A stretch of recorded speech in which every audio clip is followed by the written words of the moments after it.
What up, YouTube? So today is going to be part 4 of the Honda Civic k20a2 ekk2 crate swap. And today is pretty much going to be the last video. I'm getting ready to get this motor shipped out. I got some straps, so we're going to be strapping it down and then pretty much getting everything kind of prepped on here. So I'm going to go ahead and start pre-installing the mounts, just so it's just a lot more simpler, less parts laying around. So I'm installed all the mounts pretty much and get those ready on here. We're gonna strap it down and then pretty much go over everything, make sure everything is here. Kind of put the fuel system slightly together, so that's on here.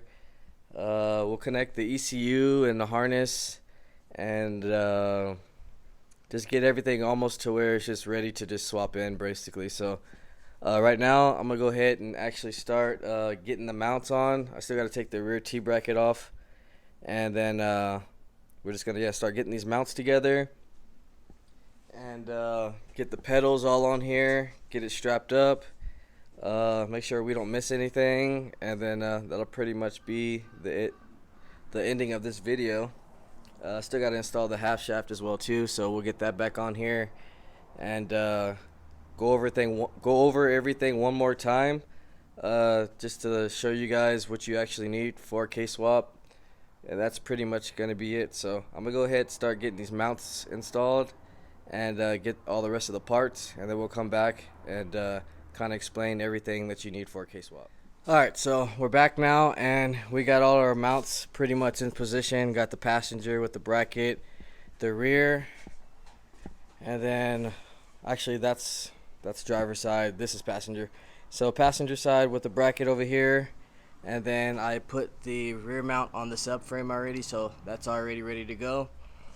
I went ahead and installed the half shaft already too, and getting my shift linkage all ready, so all that's pretty much ready to go.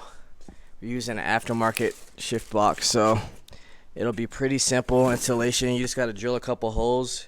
You can actually use these outer ones or the center ones for install.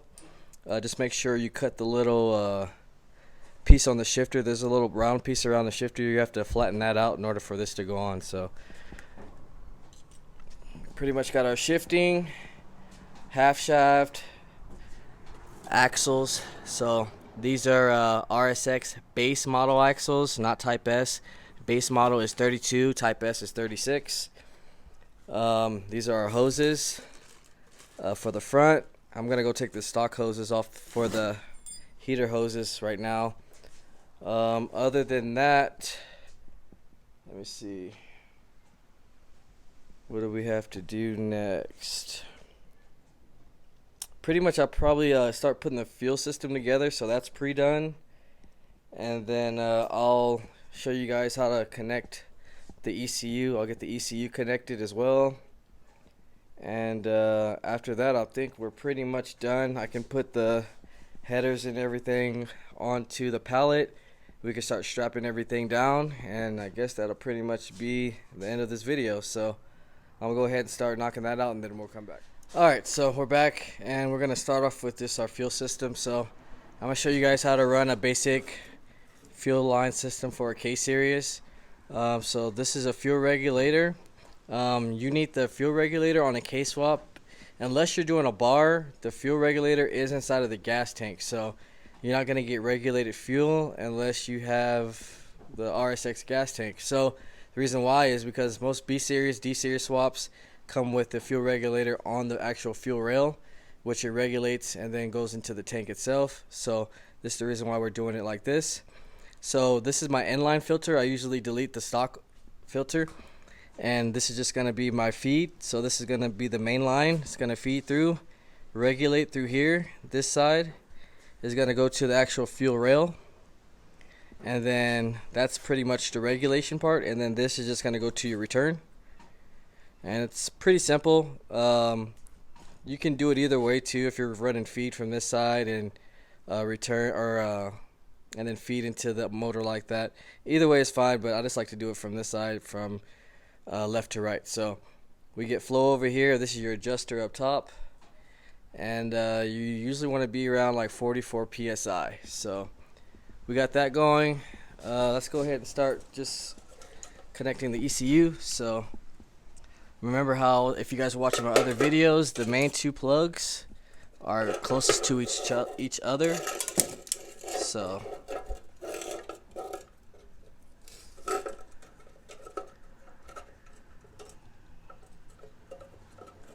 wrong way. And be careful, because this plug and the E plug are actually the same. Not in as like they are the same, like you could plug them in the same port, so just be careful. The one by itself is for the conversion harness, so I got that right here, and that's wired up with the immobilizer already. So this ECU is ready to start up once you give it power and ground.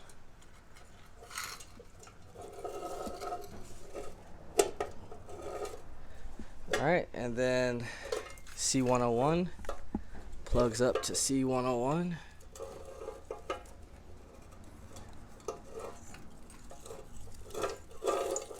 It's kind of hard doing this one-handed, guys, sorry.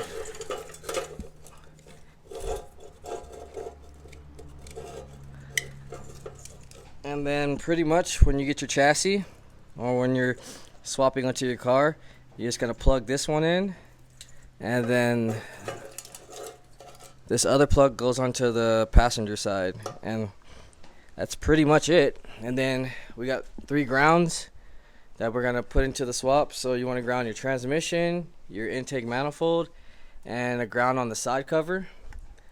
We got the motor kind of strapped down, but I'm probably gonna have to go get some actual straps. I kind of purchased the wrong ones. But so we got our headers on here, pedals on here, pretty much everything that we needed. We got our heater hoses, so we can just cut to fit on those. Yeah, guys, this is pretty much everything you need to do a K-swap. Like I said, prepared as best as I can. All you have to do is pretty much put in the work. There's one more thing I got to show you. I just got to go get the part real fast, and then we'll come back and end this video. Alright, so the last thing I wanted to show you guys is just the temperature sensor. So this is just a little adapter kit you can get from K-Tuned or whatever, or K-Motors, and you pretty much delete this sensor right here, and then you just put that on with the adapter and then the sensor. And then with the conversion harness, they give you the wire to just wire straight to it, and you should be good. The other wire is for fan, so you just use your D series fan switch with your with a ground. You kind of have to cut the plug. One goes to a ground, and the other one goes to that wire, and your fan will work with the fan switch. And yeah, that's pretty much it, guys. So you got motor mounts. This is for 96 to 2000.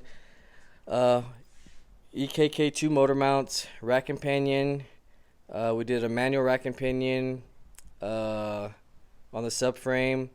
You need A-arms, lower arms, control arms, and you don't have to have headers. You can use K24 ones. You got the pulley kit. You got axles. We got a shifter box. We got all our hoses. We got a throttle cable. ECU with conversion harness with the immobilizer on there, so the stock ECU will work without K-Pro.